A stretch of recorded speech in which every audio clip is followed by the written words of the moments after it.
Well, let's ask Doug Glanville. He's calling this series. As we say, he's one of the smartest guys in all of baseball. How are you?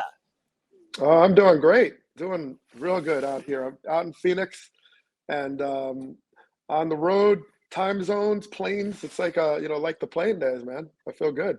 Well, I got to say this. We got to give you some love because been listening to you. A lot of people don't understand that when you're doing radio, that people can't see what you're talking about. Like it's easy when you're doing TV and you go, well, you see the left fielder, he slipped, you saw it. But I mean, listening to you, you do a great job of not only explaining the game, but you're actually helping explain what is going on. Too many people, as they're driving their car, they don't think about it. Radio is the theater of the mind. You could say anything you want. They got to believe you. I want to commend you on not only how you explain the game, but how you let people know as you're listening what really is going on. You're able to paint that picture. I appreciate that. It's it's a adjustment when you first start doing radio this consistently to realize that you have to paint the picture. You have to describe and have the words and do it in a timely fashion. And sometimes it's happening with information coming in. You think about instant replay, right? It's like, I'm trying to figure out what happened. Did he's on the base? And so you're trying to get that and synthesize. It helps having John Shambi or my partners, Roxy Bernstein and many of the others, Dave Jagler. They help me a lot too to kind of get their eyes on it and share information. But what I found interesting about radio is you don't have as much time as I kind of think you would have to tell us a lot of stories, like uninterrupted stories, because you can miss the action. So you think radio, you're talking more, true, but you also have to be more descriptive because you can't let that pitch go, or you have to really make sure. So that part I've really learned how to like put that aside or like figure out how to do it, pause and come back to it. And, I feel like it's, worked well, but I enjoy it a lot. You get to talk to all the players and the coaches before the game. You can really kind of go any direction once you synthesize all this information pregame to be able to marry it with what happens in the real life action of the game. Well, we're big D-back fans on this show. Torey Lovello's a former A. He comes on this show. I have written here on our old Swingin' A's, last time Torey was on, he talked about the thing they're built on: love, trust, commitment, and effort. I wrote it on the back of this so I never forget it. We had Luis Gonzalez on yesterday. Dan Herron's down there. So there's a little A's connection. So we're always rooting for the D-backs.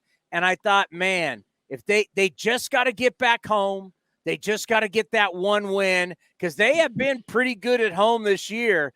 Winning in Philly, as we all know now, it's one of the greatest home field advantages we've ever seen in our game. So just talk about how going from Philly, going to Arizona, and seeing Arizona get that walk-off win, what that does to their mojo and what that does to this series. Yeah, well, we certainly talked to Torey Lovello about that before the game. And, he was consistent in what he said about it. He's like, look, it's a narrative shift if you can just get that one win. Just the conversation changes. You're not like down 3-0. You're like, wait a minute, you're kind of in this. Even if you go back to game one, where, started off the Phillies home run, and then it was like a lull, and then the Diamondbacks got like 3 runs. You're like, wait a minute, this is a game. And it was a game they had no control over for like the first 6 innings. And then you're sitting there going, they could have stolen that game. So even the games that seem like the Phillies kind of dominated, there's always pockets in there that something could shift one way or the other if you get a couple of hits together and string them together. So I think Torey Lovello knew how to communicate that, look, we're home. It's a whole different stage. There's not, 80,000 Philly fans. They're cheering for you now.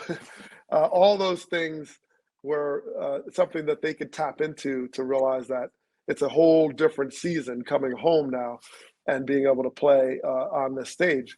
And they proved it, I mean, what about Brandon Pfaadt? I mean, man, the guy was just lights out.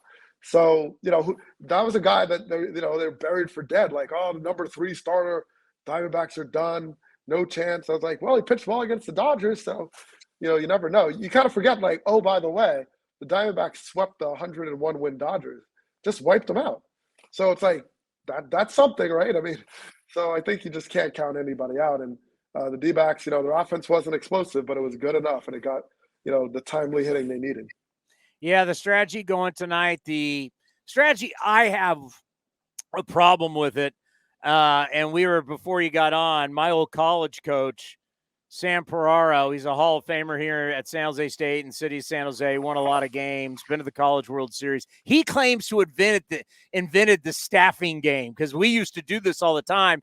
I hate it because it just takes one guy to screw it up, right? It takes one guy. It can look good, and then one guy comes in, but that's what we're going to go with. And I know you were probably, I don't know if you could hear us in the back. We were talking about Madison Bumgarner. Obviously, this is more a Bay Area thing because Bumgarner is such a big deal here. It's like people forget he was supposed to be here. He was supposed to pitch in one of these games, which would have fought back to today.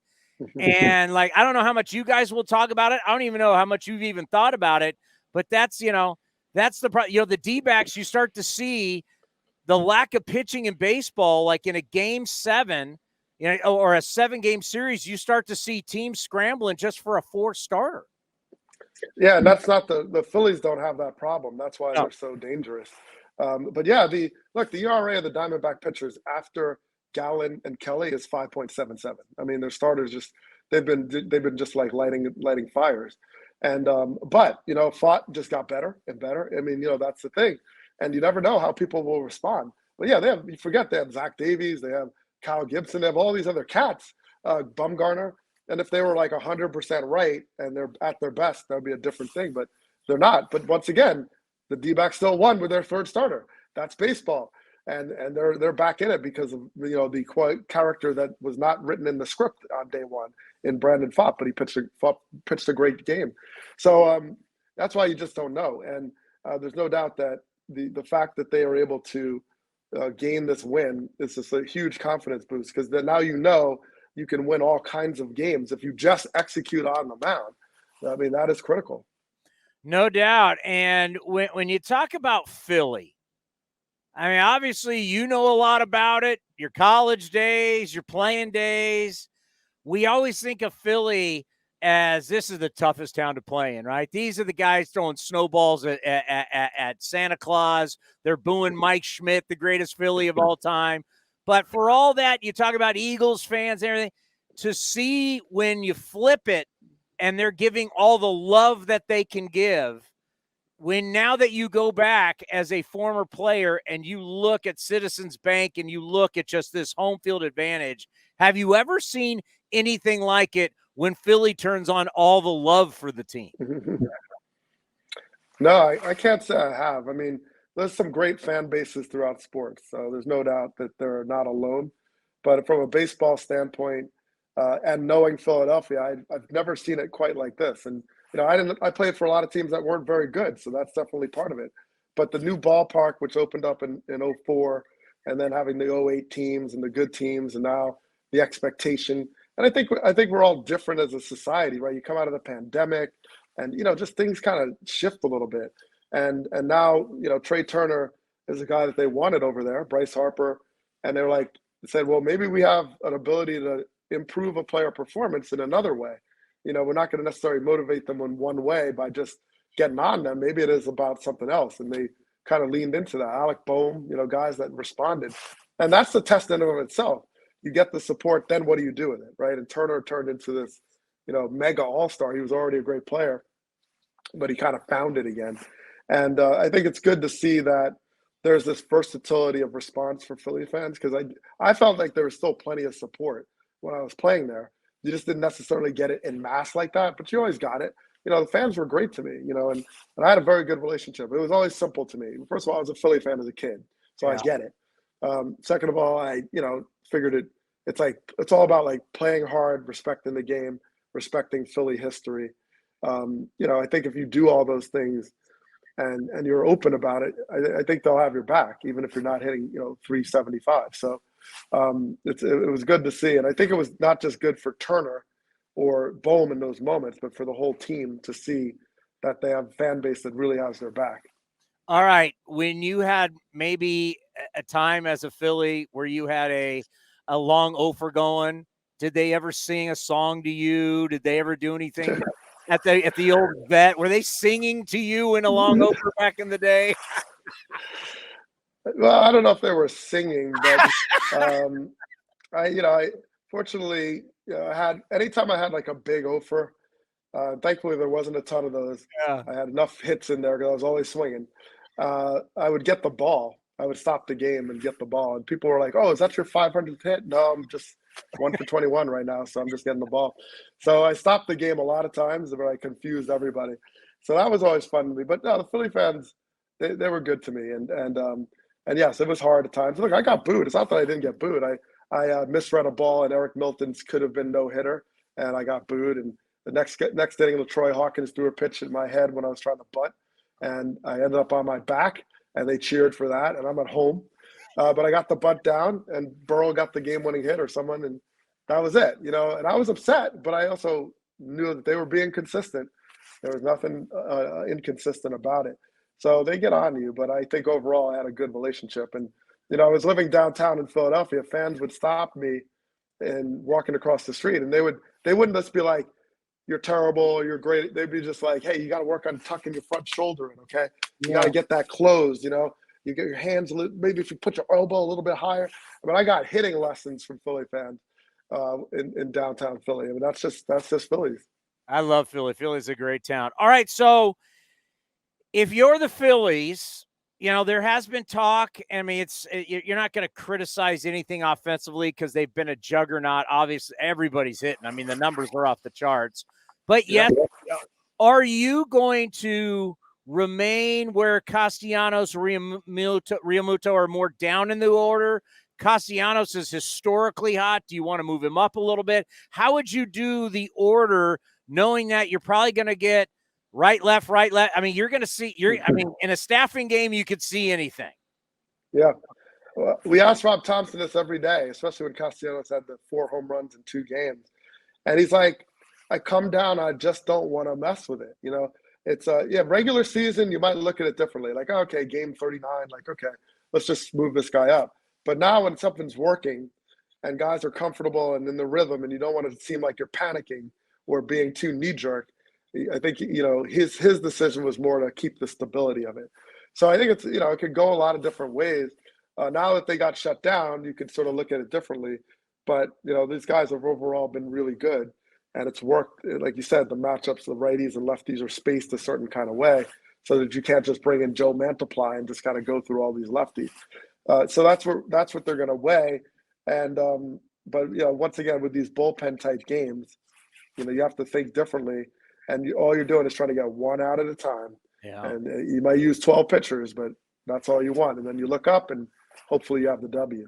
27 outs. How do I get all these guys to get me 27 outs? Let's quickly, before we let you go, switch over to the other series. We can't say we've never seen this before because we had the 2019 World Series. We saw where no one could take advantage of home field. And right now, I mean, it's a reality. It's like, can I? It's road field advantage. It's like, I'm on the road. I have the advantage.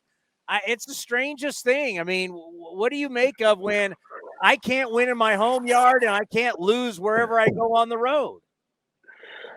Well, that was the Astros season. I mean, they were 39-42 at home this year, which was terrible, and they were 51-30 on the road. That was their year. So the whole season, even after the Rangers wiped them out, I was like, they're right where they want to be. They're just good on the road for whatever reason. So I just think it's like very consistent to how these teams have played this year, especially the Astros. They're kind of telling that narrative, and that's why they could be in control of this series because of it. So that's Houston. They had that kind of year.